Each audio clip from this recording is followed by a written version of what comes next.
señores, continuamos en este Sin Maquillaje. Recuerden que ustedes pueden seguir esta transmisión a través de el canal 48 de Altice y el canal 52 de Claro, además de nuestras redes Sin Maquillaje y Sin Cuentos y Dominican Network, esa aplicación donde usted puede escuchar este y otros programas en la República Dominicana. Tenemos por ahí Giovanni y Ogla, vamos a comenzar. Giovanni como que le dio miedo la lluvia o algo por el estilo, nos No, dejó a no creo nosotras yo. aquí. No, Giovanni es un hombre que se mantiene a pie de cañón. Pero miren, hay muchas cosas que debemos de discutir en este momento. Miren, con relación al tema de Haití, yo espero que tengamos un experto pronto, mañana quizás, para hablar del tema de Haití. Pero lo que pasa en Haití son muchas cosas a nivel geológico. Yo les voy a decir algo antes de hablar de este tema, para que no crean que yo hablo de todo. Yo sé de política porque estudié ciencias políticas, de comunicación porque estudié comunicación y durante 3 años estuve llevando la comunicación de una institución que tiene que ver con temas geológicos y eso me lleva a tener un poco de criterio con relación a este tema que tiene que ver con huracanes, ciclones, riesgos y temas que tienen que ver con terremotos. Y ahí aprendí muchísimas cosas que por eso puedo transmitírselas de una manera más efectiva. El tema que pasa en Haití es, primero, nosotros como país estamos ubicados en una gran falla que hay en el Caribe, que va desde la fosa de Milwaukee hasta los previos de Estados Unidos allá, una falla que es la falla septentrional que pasa por la parte norte de nuestro país y que concluye aquí en la fosa de los muertos, desde Milwaukee hasta la fosa, el Valle de los Muertos. Y esa falla es la que provoca casi el 90% de los terremotos que ocurren tanto en República Dominicana como en Haití. En el caso de Haití, yo una vez le preguntaba a un experto por qué Haití, cuando pasa un terremoto, tiene más intensidad que en la República Dominicana, o que aquí solamente sentimos un poquito y allá hay un desastre. Lo primero es que el terreno que tiene Haití es un terreno arcilloso, es un terreno donde usted no ve rocas. Yo le voy a poner un ejemplo. Busquen por ahí por internet un derrumbe que hubo cerca del monumento de Santiago, donde iban a hacer un hotel o un restaurante y se derrumbó y mató a 7 personas, ellos justamente haitianos. Y ustedes ven, y si ustedes encuentran en ese derrumbe una roca, yo les voy a pagar 20,000 pesos. ¿Por qué? Lo que me explicaba el experto era, Haití y Santiago tienen el mismo Terreno. el mismo terreno, son arcillas. Entonces, la arcilla, cuando ustedes tienen una onda como la que pasa cuando se mueve una falla, ya sea por subducción o por, no recuerdo bien cómo se llama la otra forma, lo que hace es que emite una onda y esta onda es más o menos grave, depende del terreno por el que pase. Si es roca, simplemente pasa, se mueve un poco y no pasa muchas cosas, pero si es arcilla, se amplifica. Y en el caso de Santiago, en la República Dominicana, por eso cuando los terremotos han sido en la parte norte, Santiago y Puerto Plata, que tienen este tipo de terreno arcilloso, son los que más sufren. Y eso mismo pasa en Haití. Aparte de que en Haití las infraestructuras no tienen un mínimo de condiciones, muchas de las cosas que se criticaban en el 2010 en Haití era que se construye con barro, como mismo se construye aquí en los campos. Yo no sé si ustedes han visto que ponen como un palo y lo forran con barro. Esa es una de las formas en la que en Haití también se construye. Y eso pasa que cuando pasa un terremoto, como el que vimos de 7,2 el fin de semana, entonces las condiciones del terreno no son las mejores y por otro lado tenemos que las construcciones no son de calidad y por eso nosotros tenemos un impacto mayor y más en zonas donde la población es grande. Porque si tuvo, por ejemplo, una de las cosas que empeoran los efectos de los terremotos es las actividades antrópicas, que son nada más y nada menos que los asentamientos del hombre en algunos lugares. Entonces, eso es una de las cosas por las cuales pasa este terremoto de Haití. Y señores, todo lo que pasa en Haití afecta a la República Dominicana. Y ¿por qué yo digo que afecta a la República Dominicana? Porque Haití, yo creo que es el número 1 como socio comercial, pero dicen que es el número 2 como socio comercial. Eso quiere decir que cuando en Haití pasa algo grave, la República Dominicana es impactada también de manera grave, además de que nosotros compartimos la mitad de la isla. Es un tema natural, o sea, es imposible, aunque somos dos países, es imposible dividir el impacto de una cosa u otra, porque igual lo que pasa en República Dominicana también tiene una repercusión en Haití. ¿Y qué provoca? Por ejemplo, era lo que hablaba en el principio, que después del 2010 la avalancha de haitianos en República Dominicana aumentó. ¿Por qué? Porque no habían condiciones. Entonces la gente va donde hay más desarrollo. República Dominicana continuaba y llevaba un trayecto de desarrollo y un incremento en la actividad económica. Entonces, como allá no había nada, entonces aquí es lo que había y la gente se movió lógicamente a buscar mejores condiciones de vida. Y lo que planteaba Angeli es fundamental en el tema de las construcciones.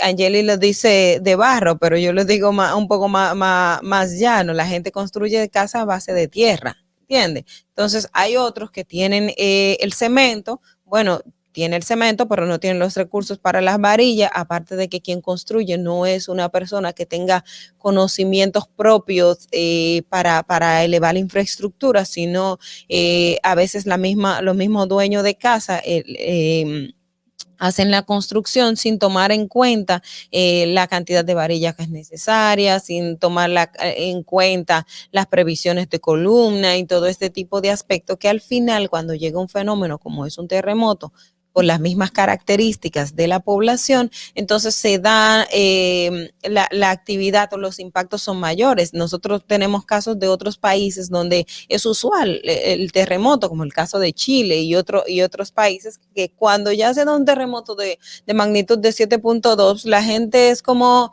el diario vivir, la gente ya sabe los mecanismos de evacuación, porque también algo fundamental es qué hacer durante un terremoto. Es otra cuestión que la gente no toma en cuenta, y el mismo shock y el impacto del momento hace que la gente tome conductas inadecuadas. Entonces, el tema de Haití, las infraestructuras, el tema de las oportunidades es algo tan complejo, pero que requiere una intervención urgente, por lo cual lo que apelamos o lo que uno considera es que en algún momento pueda venir esa transformación, que era una de las cosas que yo comentaba en el fin de semana en mis redes sociales, que decía, o sea, ¿cuándo va a venir la transformación de Haití? ¿Cuándo va a pasar de estar sufriendo este tipo de impactos medioambientales, que también forma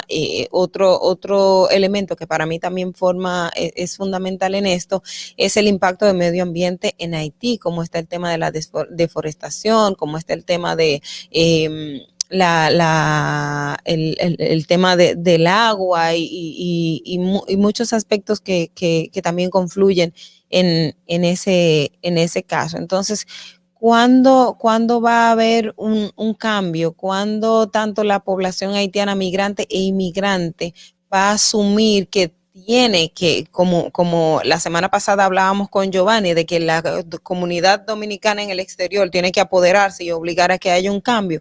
También la comunidad haitiana en el exterior tiene que asumir que en manos de ellos está gran parte de la transformación que requiere ese país, porque ya tienen otro nivel, ya tienen otra visión, ya tienen otra condición de vida y pueden aportar a ese estado, y lo que tienen que buscar son los mecanismos para que eso ocurra.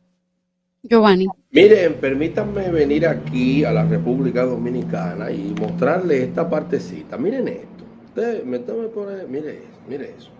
Eso es tratando de romper una parte en la autopista Duarte, ¿verdad?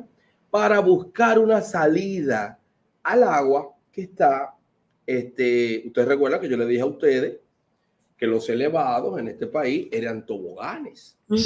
Era de los pocos países donde un elevado estaba inundado de agua, un elevado inundado de agua, lo que ello conlleva, y que cuando usted va a entrar a lo que el dominicano denomina la cabeza del puente, entonces ahí usted lo que se encuentra es con un brazo de mar arriba de un puente. Eso está ahí, eso es perenne, Eso está ahí todos los días, el mismo desorden, la misma falla. Tenían 16 años en oposición viendo lo mismo. Muchos vicios de construcción, otros fallas estructurales, otros falta de mantenimiento. No importa, pero está ahí. Cada vez que llueve, entonces lo vemos. Y yo he dicho que me pueden llamar y yo le digo más de 50 lugares que se llenan de agua desde que llueve, pero eso no importa. Vamos a otra cosa. Lo importante es el bacheo, pintar las calles, estamos construyendo, estamos haciendo de pedazo en pedazo y ahí. Cuando llueva, bueno, pues justificamos. ¿Cuál es la justificación? Esta, mírala aquí, en la que tú tienes que romper. Pero yo pensaba que la CAS, el INDRI y otras instituciones públicas tenían, y el mismo Obras Públicas ha debido tener, de las bombas estas, ¿no? Que tú la prendes y te tira el agua para otro lugar. Que no había que romper la infraestructura existente para que el agua, o sea, para trasvasar uno no sabe ni cómo decirle a eso, porque es un soberano disparate. Pero esto es un trofeo a la improvisación, a la locura. Eso es un trofeo. Eso es para dejarlo ahí, porque eso es de película. Cuando usted tiene que romper parte de la infraestructura vial, porque usted tiene un problema con el agua, entonces ya ustedes saben cuánto va a costar. Luego están rompiendo lo que habíamos dicho sobre el tema de la calle. Primero hacen asfaltan, bachean. ¡Ay, no hay agua! Ahora rompe. Entonces luego hay que romper, poner el agua y entonces vuelven y tapan. ¡Ay, el desagüe! Las aguas, aquello que... Entonces hay que volver a romper, volver a justificar. Y tenemos toda una vida republicana de rompe y rompe, justifica y justifica. Rompe y rompe, justifica y justifica. Entonces yo quiero quedarme aquí sobre la perspectiva y la base de que esas son las cosas que a partir de 12 meses ya no te perdonan. Ya no te lo perdonan. Son 12 meses. Tú estás improvisando. Eso es una locura. Eso no cabe ni siquiera en un estudiante de ingeniería. Porque existen otras soluciones. Pregunto, ¿hay o no hay bombitas de las que estoy diciendo en la CAS, en el INDRI, para drenar esa agua? ¿La hay o no la hay? ¿O hay que entrarle con un pico? Tan, rompe eso. Y después que tú lo rompes, entonces hay que justificar nuevamente y que hay que poner otro. Entonces esa cultura fue demasiado tiempo en la que nosotros estuvimos viendo esa cultura del desorden, de la improvisación, de buscar una salida por la izquierda, mira, ve, sal de eso, lo resolviste y ya. Porque aquí hay un cuento genérico, ¿no? Y ese cuento genérico es el que no mantiene en la mediocridad perenne y perpetua. Que a veces tú haces los análisis sobre las cosas. No, pero dame una salida. Pero dame una salida. ¿Pero qué salida del carajo tú vas a tener? Que no sea un falso dilema de mantenerte en el mismo problema, batiendo los mismos temas. Entonces nosotros, cuando hablamos de que los elevados estaban convertidos en toboganes, cuando hablamos de que cuando tú ya finalizabas el tobogán, entonces te encontrabas con la piscina del Puente de Duarte. Al día de hoy nosotros no hemos visto a nadie ni nada. Una sola brigada no hemos visto en los elevados tratando de solucionar eso y verificando qué problema puede tener el desagüe. ¿Cuánto que cuesta eso? Pues yo estoy dispuesto a donarle los tubos, las cuestiones. Rodo, ¿cuánto que cuesta eso? En los lugares específicos donde esto se inunda. ¿Cuánto cuesta eso? 5 codos, 6 cuestiones, uniones. ¿Cuánto que cuesta? ¿O qué? Habrá que abrirle un hoyo al elevado en medio del carril, le abrimos un hoyo y le damos para abajo para que el agua salga.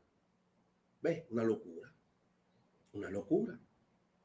Entonces, son cosas que uno toma el periódico y lo ve así. ¿Por qué? Bueno, porque si bien es cierto que hemos estado en pandemia, por ejemplo, algunas de las cosas para entrar en conexión con lo que decía Angeli, hay algunas cosas que son puntuales. El tema de la vacuna, eso es compartido. Ha habido, en términos del manejo de la pandemia, continuidad en la cosa del Estado. Están ahí incluso parte de los mismos técnicos, con excepción de los ministros. Están ahí. Manejados desde allí, desde aquí, desde aquí. La misma política, el mismo toque de queda, la misma emergencia, el mismo abordaje, etcétera, etcétera. No, compramos vacunas. Sí. Allá había un acuerdo con China para ese tipo de cosas. Entonces, aquí hay ciertas cosas que se han manejado como tema Estado, no gobierno. Entonces, ese es el problema. Cuando luego tú quieres convertir algunas cuestiones que son tema Estado, convertir en un logro de gobierno, en ese traspaso, en ese salto de garrocha, hay cosas que se te quedan enganchadas, porque cuando la oposición política salga y te enseñe los papeles, los documentos y cuál ha sido el plan que han tenido en función de la ruta, de la hoja de ruta para eso, te van a dejar con el discurso en la boca, porque ha continuado lo mismo. Y tú, Lamentable. indefectiblemente, no estoy hablando de Angeli, sino desde el punto de vista del gobierno, y tú, indefectiblemente, te has cubierto sobre cuestiones específicas diciendo que hay continuidad en la cosa del Estado. Compañeras. Bueno, vamos a pasar con Fernando a ver qué nos trae.